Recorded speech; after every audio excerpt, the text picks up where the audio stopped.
Come with me and spend 3 minutes in Padua. You might have heard of Padua, or Padua as we call it in English.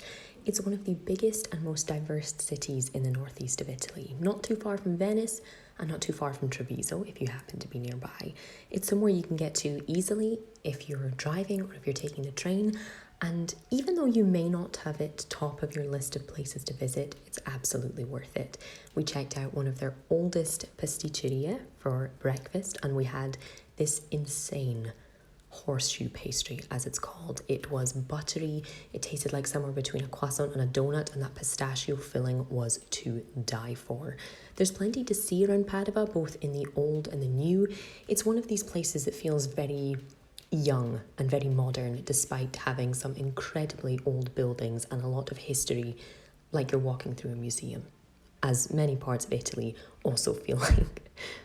We were there on a particularly rainy day, but even when the sun isn't peeking through the clouds and you have rain and thunderstorms above you, this place is still absolutely wonderful to visit. There's plenty to walk around and see, and if you want to eat, you can get some great options as well, because who had any doubt? There are some wonderful markets, there are some modern shops, designer shops, if that's your kind of thing, if it's within your budget. But otherwise, if you just like seeing pretty old buildings and incredible looking churches, you can also find that. We found ourselves in a small enoteca for lunch. It's like a kind of small owned restaurant that bases itself a lot around wine. This was burrata with roasted tomatoes and anchovies. Francesco had a kind of big mixed platter with some figs and some meats. This was orecchiette alla norma, which is a kind of tomato and aubergine based pasta with some kind of smoked ricotta on top. Incredible.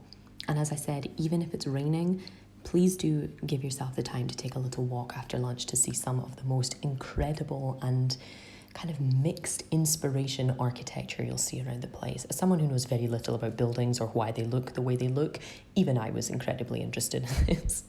You'll find more modern street art around, and you'll find some incredibly imposing old things too.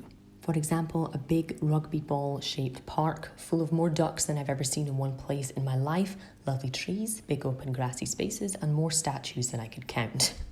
Of course, you're in Veneto, so you will find some great options in terms of pastries.